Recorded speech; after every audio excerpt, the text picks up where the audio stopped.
how does that human fighting? You know what that is? That's actual fighting. You know what boxing is? Well, boxing is a very limited form of fighting. It's kind of a silly agreement. Say, like, we hate each other, we're going to fight, we're going to duke it out man to man, but we're only going to use our hands. That's it. What ultimate fighting is, it's the actual sport of fighting. Boxing and MMA are two completely different art forms that deserve a bunch of respect in their own right. But I'm a more dedicated athlete at this point and a more mature athlete, and I'm going to prove it to the world. But why is it that big fans of either sport feel the need to point out that they hate the other? The history, no matter what bullfights MMA shoves down our goddamn throats, they will never rival, never beat the build of a good boxing match, never. Now, I'm certainly not speaking for everyone here. I have a lot of MMA fans that subscribe to this channel that have expressed how our videos have helped spark up a bit of passion for the art of pugilism. From a personal standpoint, I really enjoy big UFC cards and watching back some old crazy pride fights where the rules were essentially thrown out the window.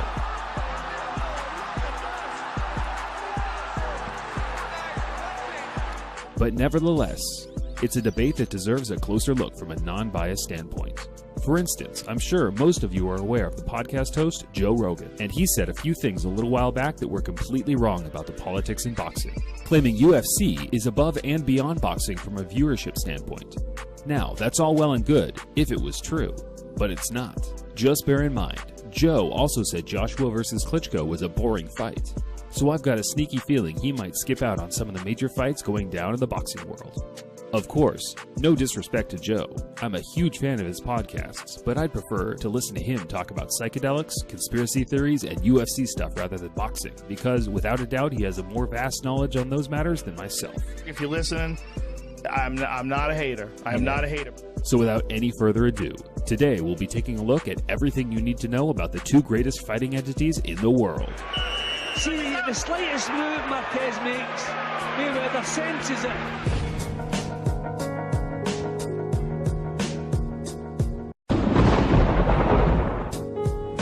The UFC is still a baby in terms of its history, and quite honestly, the sport was founded by pure luck according to President Dana White. The movement started around 1992 when business entrepreneur Art Davies put together some high-level mixed martial arts tournaments combining masters from various disciplines to see which art form was the greatest.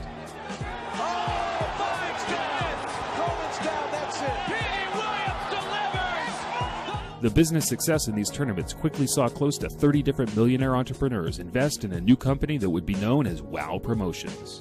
In 1993, UFC 1 took place, featuring a hand-picked group of excellent fighters from various disciplines, such as karate, wrestling, kickboxing, and boxing. The show was supposed to be a one-time pay-per-view event, but the success led to more and more frequent events in the coming years.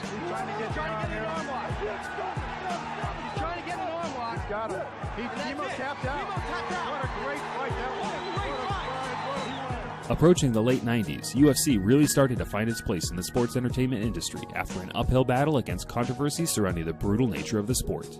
They tweaked a few rules to become more safe, but still had entertainment for fight fans like myself who like to see someone get knocked out every once in a while. Again, on the big left, and down goes Out cold. Wow. The mid-2000s was when things really got popping for the UFC. Pay-per-view numbers skyrocketed from an average of 100,000 buys to around 500,000, which is extremely high compared to any other pay-per-view platform in the world at that time.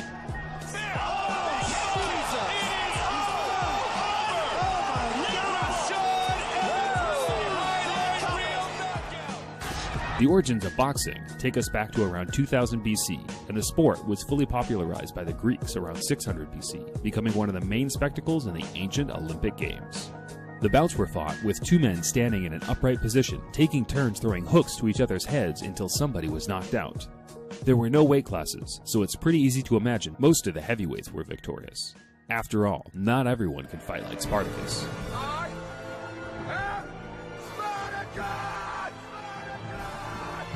The Romans later adopted the sport, but turned it into something horrific and cruel, even by their standards.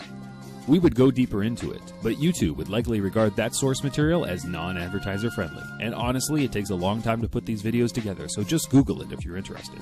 Ancient times aside, boxing as we know it today was founded in 1876 by John Chambers when he imposed the Marquis of Queensberry's rules among the, at the time, thriving bare-knuckle boxing scene. Pretty much the exact same rules for the sport are still used to this day. In terms of popularity, boxing has had its ups and downs, but mostly ups. Being a heavyweight champion in any era of the sport has always been a major deal. Well, except for the modern-day alphabet belt era, where a man like Charles Martin can hold a belt. A punch that will reverberate around the world of heavyweight boxing. Anthony Joshua takes the IBF belt from Charles Martin, whose reign is brief and painful.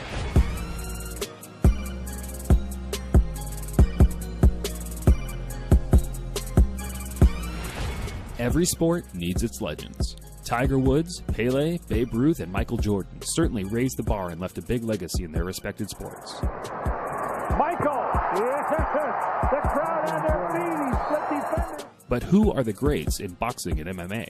Muhammad Ali is often regarded as one of, if not the greatest sportsman ever. Rightly so, too. Jack Dempsey was one of the most popular men in America in the 1920s, and it didn't matter whether he won or lost, they just loved him. Sugar Ray Robinson, Ray Leonard, Oscar De La Hoya, Floyd Mayweather, and Manny Pacquiao held it down for the smaller guys. But it's always been the big men that the majority want to watch, just for the pure fact we love seeing knockouts.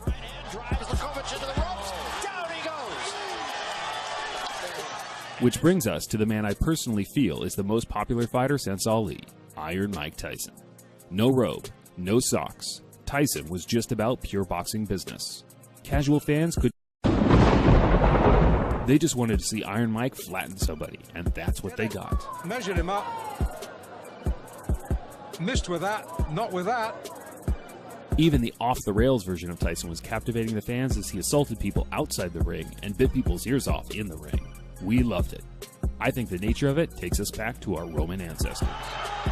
A barrage by Tyson. The referee, John Coyle, steps between, and he continues. Coyle's trying to stop it. When it comes to UFC, it boils more down to greatness within the octagon itself, rather than the celebrity status of the fighters, putting McGregor aside for a moment. You've been fighting bums all your life. You've never been on this stage. You've never been against a guy like me. You're an absolute bum. Anderson Silva would be my personal opinion for the GOAT status.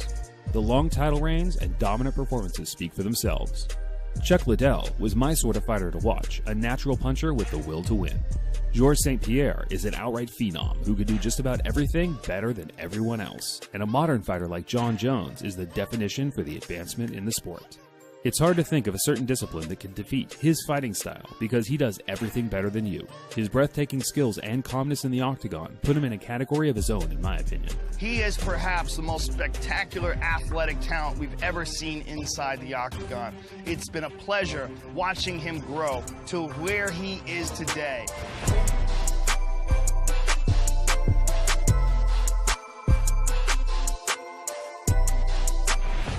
The numbers don't lie. So let's take a look at some of the biggest events from the sport's history. Boxing has always sold out ridiculously large arenas and stadiums going right back to the bare-knuckle days. Julio Cesar Chavez versus Greg Hagan in 1993 used to hold the record for the largest attendance at around 130,000, until the little-known Dmitry Chutinov broke the record in 2013 with a reported 200,000 in attendance. That was obviously before Chris Eubank Jr. got his hands on him and beat the living bejesus out of him. I don't think I've ever hit somebody so many times, and the guy hasn't gone down, you know.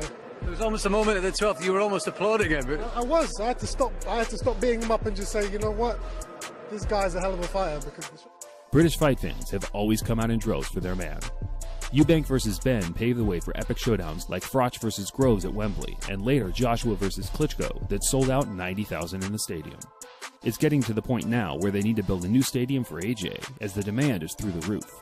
Being a heavyweight with a 100% KO streak certainly contributes towards that. In terms of viewing figures, it's unfair to match the two considering UFC is almost always exclusively on the pay-per-view platform, so comparing just those numbers makes more sense. That ends it all, dude. I'm gone. Most of the top 10 UFC highest numbers have come in the last 3 years, with rising stars like Conor McGregor and Ronda Rousey dominating the market. A couple years prior, Brock Lesnar also ranked amongst his peers, bringing in a very high consistent viewership. The good thing about the UFC is, great fighters amongst the sport that are not exactly household names can still do extremely big numbers with the right promotion, and of course, huge undercards, which has become expected in the sport at this point. UFC 200 is an enormous historic event for the UFC. They are putting on one of the greatest cards in the history of the sport. Floyd Mayweather Jr. is dominating the boxing scene, with the Pacquiao fight trumping every fighting event in history by far. But I assume those numbers will be shattered on August 26th. Mike Tyson also dominated the market in his time, but unfortunately, most of his biggest events resulted in him losing. Hey, I guess fans want to tune into a contest that they think is competitive. Well, for the most part. And here we go. And McNeely, as advertised, comes right at Mike Tyson. Down goes McNeely. Seconds into the first round. In the current market, UFC is slowly starting to take over. But can anyone explain to me why the fight purses are so vastly different? For instance, British welterweight contender Amir Khan has earned more money from his fights than Conor McGregor, Ronda Rousey, Anderson Silva, Brock Lesnar, and Chuck Liddell combined, despite not pulling in 5% of the combined pay-per-views. And that's just one example. There are at least 50 other boxers that hold the same feat. Just let that sink in for a moment. But the thing that I like about Amir Khan is he very interesting. He has a pretty cool fan base. So that fight would make a lot of sense.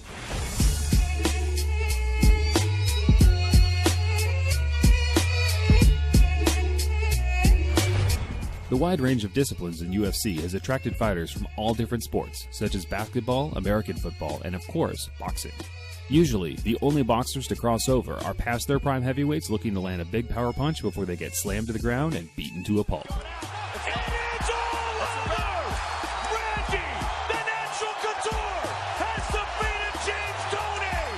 Notable standouts are Butterbean, James Toney, and former heavyweight contender Julius Francis.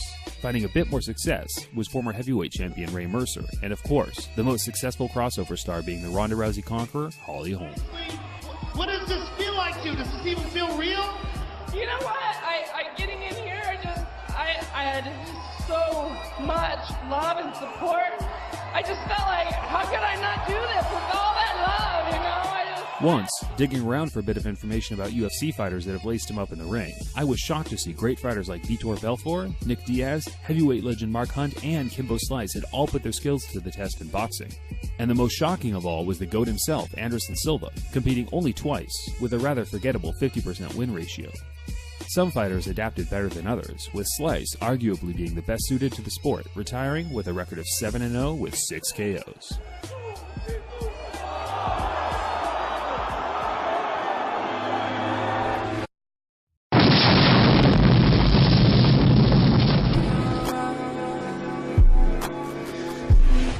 Now, we couldn't finish this video without giving our opinion on the upcoming Mayweather vs. McGregor clash in August, and quite honestly, I think it's a fun event that is actually helping shine the light back on the best sport in the world. Floyd Mayweather, 1, 2, 3. There's a birthday song. This is the biggest fight ever in combat sports history, and we're trending worldwide every day, and the media coverage, the fans talking about it, it's been incredible. I thought press conferences were going to be a bit more exciting than they have been, but I don't think Floyd's brain ticks quite as fast as it did when he was younger, which essentially has made the whole build-up drag on a little bit, as Floyd says the same things over and over again. When Conor McGregor is up there speaking his piece, speaking from the heart, saying what he have to say, I'm sitting here quiet and respectful. I would say McGregor has won the battle of the mind game so far, but I can't really see that helping him out on fight night. After all, myself, along with many others, regard Floyd as the best boxer of this era. One thing I think is worth pointing out is the fact Floyd is an aging fighter, and that has been apparent in his recent contests. Not enough for him to finally take a loss, but deterioration is something that even the very best fighters cannot avoid.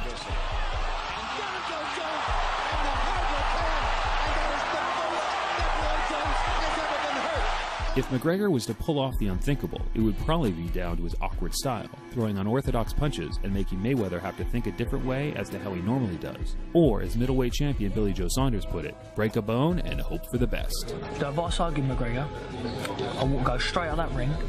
I wouldn't worry about punching him. I'd grab him and I'll try to snap a bone or do something straight away. That's what I would try and do.